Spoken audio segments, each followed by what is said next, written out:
listening to the Shared Security Podcast with Tom Eston and Scott Wright, exploring the trust you put in people, apps, and technology. This is your Shared Security Weekly Blaze for March 11th, 2019, with your host, Tom Eston. In this week's episode, a new Google Chrome Zero Day, how Facebook uses your phone number, and the shutdown of the NSA's phone data collection program.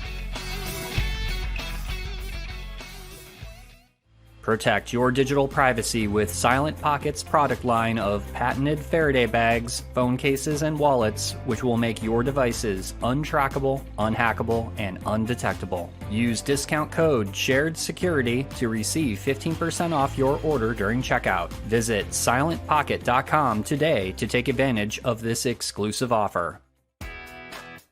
Hi everyone, welcome to the Shared Security Weekly Blaze, where we update you on the top 3 cybersecurity and privacy topics from the week. These podcasts are published every Monday and are 15 minutes or less, quickly giving you news that you can use.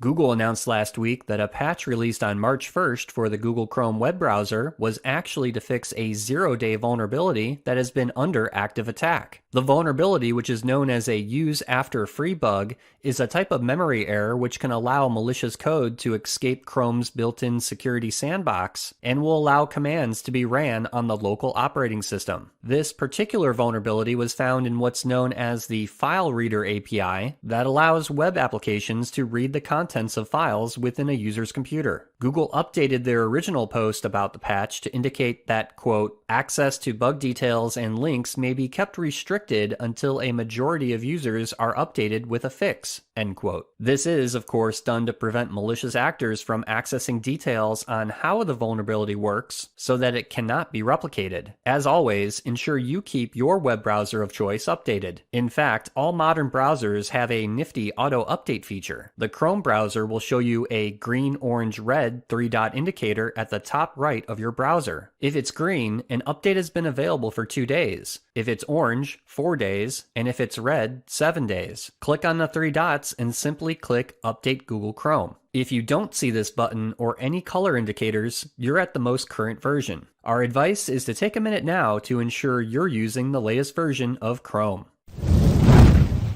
First up in Facebook news last week was the controversy over how Facebook uses your phone number. The Electronic Frontier Foundation said that phone numbers in Facebook, which happen to be used for two-factor authentication, have the privacy settings set to searchable by everyone as the default. In fact, Facebook only gives you the choice of everyone, friends of friends, and friends, which means there is no option to opt out. Facebook is essentially forcing us into a trade-off between the security of two-factor authentication and privacy of our phone number. Keep in mind, back in April of last year, Facebook did remove the ability to search for a user by entering a phone number or email address in the Facebook search bar, but it did not disable the ability for someone to search for you when they upload a list of their contacts, which happens to have your phone number in it. In other Facebook news, a report from The Guardian shows that Facebook targeted politicians around the world, promising various forms of investments and incentives so that they would lobby on Facebook's behalf against data privacy legislation. This was all made public via a brand new leak of internal Facebook documents. And if that wasn't enough Facebook news,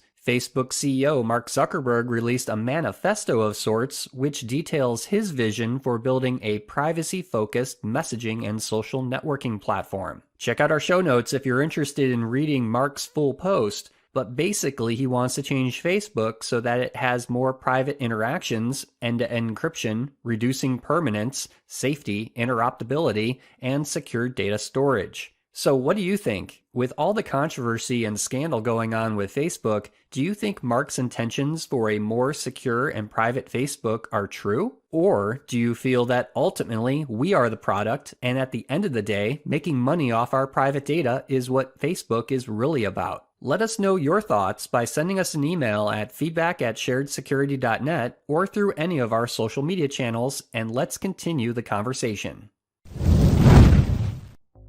And now a word from our sponsor, Edgewise Networks. Organizations' internal networks are overly permissive and can't distinguish trusted from untrusted applications. Attackers abuse this condition to move laterally through networks, bypassing address-based controls to spread malware. Edgewise abstracts security policies away from traditional network controls that rely on IP addresses, ports, and protocols, and instead ties controls directly to applications and their data paths. Edgewise allows organizations to analyze the network attack surface and segment workloads based on the software and how it's communicating. Edgewise monitors applications and protects data paths using zero trust segmentation. Visit edgewise.net to get your free month of visibility. The NSA has silently discontinued its very controversial program put in place after the 9/11 terrorist attacks, which collected and analyzed millions of domestic phone calls and text messages.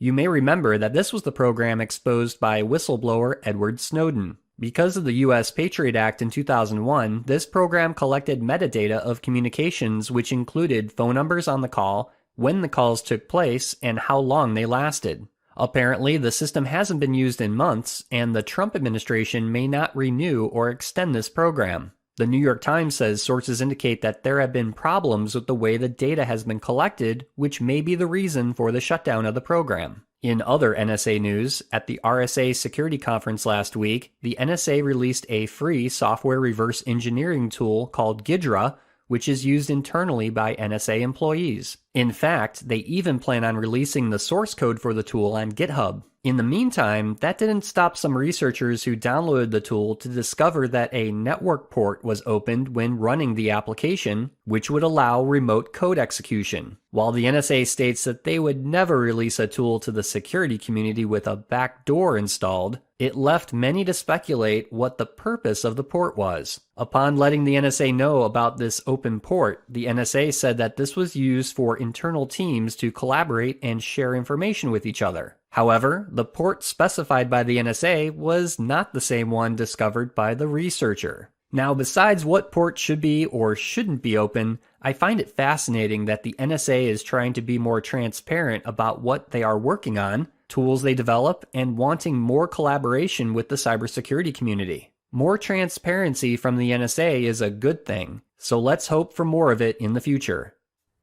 That's all for this week's show. Be sure to follow the Shared Security Podcast on Facebook, Twitter, and Instagram for the latest news and commentary. If you have feedback or topic ideas for the show, you can email us at feedback@sharedsecurity.net. First-time listener to the podcast? Please subscribe on your favorite podcast listening app, such as Apple Podcasts, or watch and subscribe on our YouTube channel. Thanks for listening, and we'll see you next week for another episode of the Shared Security Weekly Blaze.